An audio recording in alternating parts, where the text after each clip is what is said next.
Tonight I want to make clear my position on a few of these decisions with you. Again, I accept this as an elected official, but as a famous New York senator said, you're entitled to your opinion, but not to your own set of facts.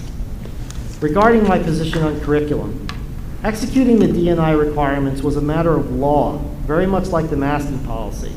It was enacted by the New Jersey State Legislature and signed by the governor. The law was specific to comply with this law by the start of the school year. The curriculum revisions are supportive and align with the district goals on this subject by teaching tolerance, awareness, and fostering a welcoming community. As a board member, you take an oath.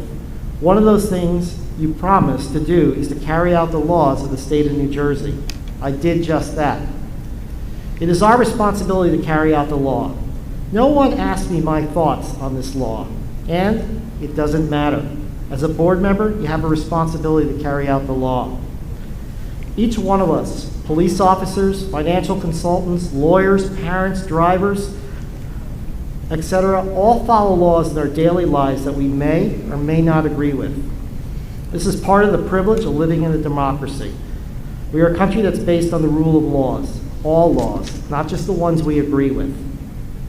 I accept everyone's right to voice their opinion. It's wonderful to see this type of engagement in our community. And while I understand your positions, I do not get to choose to enact this law or not. That is the role of your state legislators and governor. You need to speak with them if you want to change or you want to support this law. I stated that we were required to enact the D&I law into our curriculum. It is better for us to implement this versus a plan being forced upon us by the state or the Attorney General for non-compliance. These changes to the curriculum align to the requirement of the law and highlighted the areas where we were already complying, but also provided additions where it was needed. No more, no less. To ensure these parts of the curriculum are taught well, supervisors will coach teachers on how to handle these topics. They will also be reminding our staff on any sensitive topic the teacher is the neutral party. If you feel differently about your child's instruction, please contact their teacher. I support that teachers need to be neutral when instructing controversial topics. I have faith that our professional teaching staff will execute this well. Comments on personnel issues. There have been comments made on my votes on personnel. First, I didn't attend the last meeting, so I did not get to vote on any of the items on the agenda. Second, and most important, board members take an oath not to discuss personnel matters outside of executive session. I will uphold that requirement as a board member, and you may judge me as you see fit. I can share with you, though, how board members evaluate personnel issues. We are presented the situation, we weigh the facts, and we make the best decision you can within our state laws, contracts, and district policy. I believe I've done so in each of the personnel decisions I've engaged with this year. There are many comments about the vaccine, comments about me and the vaccines. So let me make it clear in case Mr. Fortunato did not make it clear at the August 30th meeting. As some of you know, I'm employed by a vaccine manufacturer. Since no agenda items listing vaccines have been on any agenda, I've not had an opportunity to share my position. I have always planned and will recuse myself of any decisions before the board that involves vaccines. As for the rumors and information being shared on this topic, please make sure to check your social media posts against the actual BOE agenda on our website so you can be informed about the decisions coming before the board. Board processes and behaviors. I am confident the last few board meetings have been a disappointment to the public. My behavior also contributed to some of this discord, and for that, I apologize to you, the public, my fellow board members, the staff, the administration, but most of all, the students who we are here to set an example for on how public service should be conducted. Going forward, I will focus more on the issues and the decisions, not on behaviors. This is what good leaders do.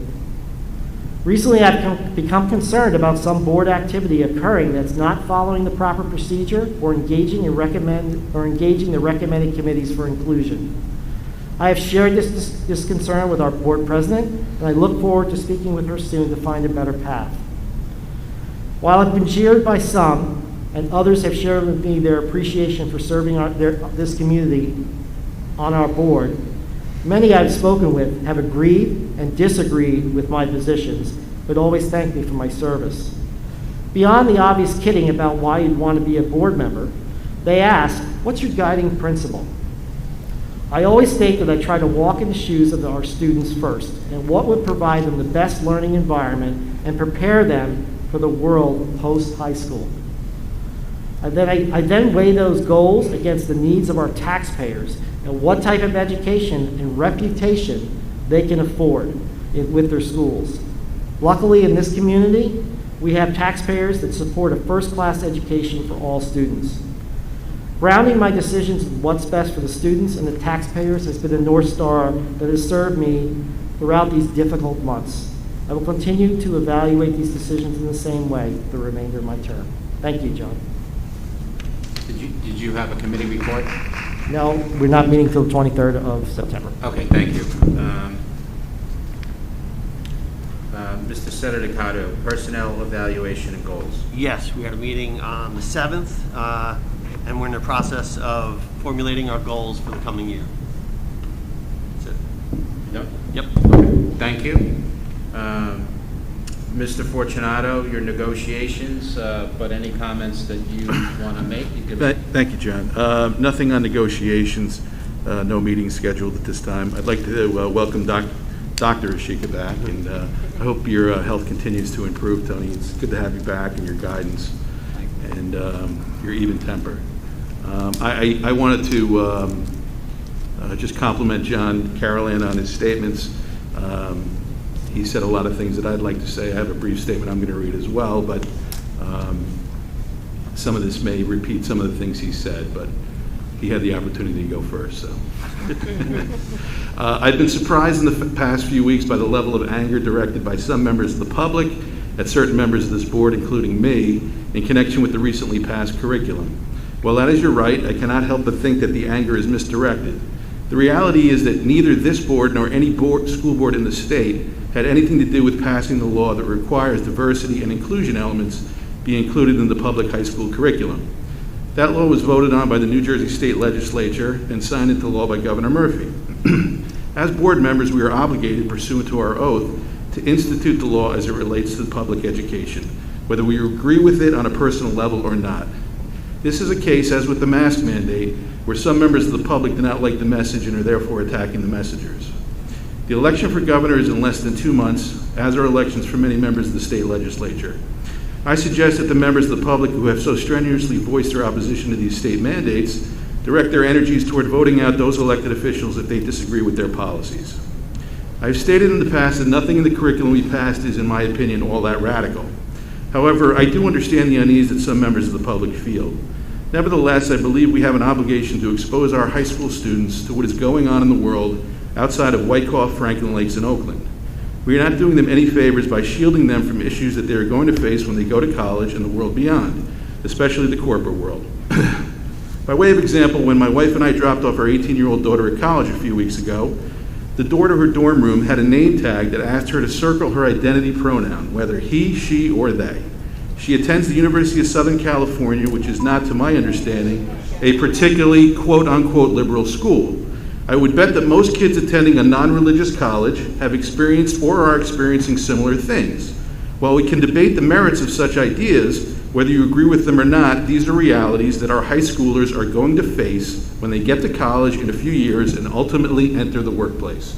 Isn't it better that they are exposed to these ideas while they are still in high school, and we as parents have an opportunity to discuss them with them? Thank you. Thank you, Mr. Fortunato. John Kinney, strategic planning, data collection, survey, future schools. So thanks, John. Around strategic plan, we finally got to the kickoff meeting given the summer of absence in some ways. So we were able to do that on the 8th. We rescheduled that 3 times, so we're glad we were able to pull that Band-Aid off. We're pulling together the architecture for the next 12 weeks with keeping in mind, in the front of our minds, basically how we're going to loop in Dr. Denisio into the process, as he's going to be integral in actually not only setting up the roadmap, but also the action plan that's going to work off of that, as well as the budget. So we'll continue to work through that, and I'll make sure that I keep you guys updated on that, given that this one has been pushed off probably a good year at this point. So that's some good news.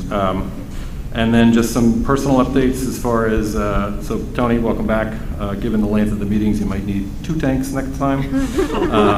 And then welcome back to the students. It is wonderful to see those guys back, especially this, my favorite part of the meeting is the student updates. So I was really happy to see those guys sworn in tonight and moving forward. And so thanks so much, and that's it. Thank you, Mr. Kinney. Vivian King, Facilities, Safety Management. Actually, Facilities, Road Forward, and Safety Management. So we had a very productive Facilities, Road Forward, Safety Management meeting on September 9th. Those in attendance were myself, Mr. Lamb, Dr. Rashika, Mr. Wolf, Mr. Igu, and Mr. Sedaticato. We had a very informative ESIP presentation. ESIP stands for Energy Savings Improvement Plan by DCO Energy. They looked at what we can do to maximize our energy savings in the schools. I found the presentation to be very enlightening. Get it? Haha. And I look forward to learning where we can continue to save. Dr. Rasika informed the committee that if students on IEPs and 504s have a doctor's note, they would be exempt from wearing masks, that the administration had determined that an IEP, as Dr. Rasika had stated, an IEP and 504 meeting does not need to take place before the exemption takes effect. So in other words, we're putting the students first, and thank you very much, Dr. Rasika, for making sure that that was going to be in place. Discussions and updating took place where contact tracing and quarantine are concerned. At this time, we are following the Board of Health policy on communicable diseases. The committee was also advised that deep cleaning is still going on at the schools, and we are revisiting this process on a monthly basis, which will be reevaluated after the first 3 months of school. Our next scheduled meeting is October 14th at 6:30 p.m. And I'd just like to take this opportunity to say that it was amazing to see all the smiling faces at school. The kids were so happy to be back at school. Excuse me. The kids were so happy to be back at school. And they really, really just wanted to be with their friends. They wanted to see their teachers. The teachers were ecstatic to see the halls filled. And I just want to take this opportunity, Dr. Rasika, to say welcome back. We are so happy that you are doing better, and to thank you and the administration for all of your hard work to get to this point. So thank you very much. You're welcome. Thank you, Ms. King.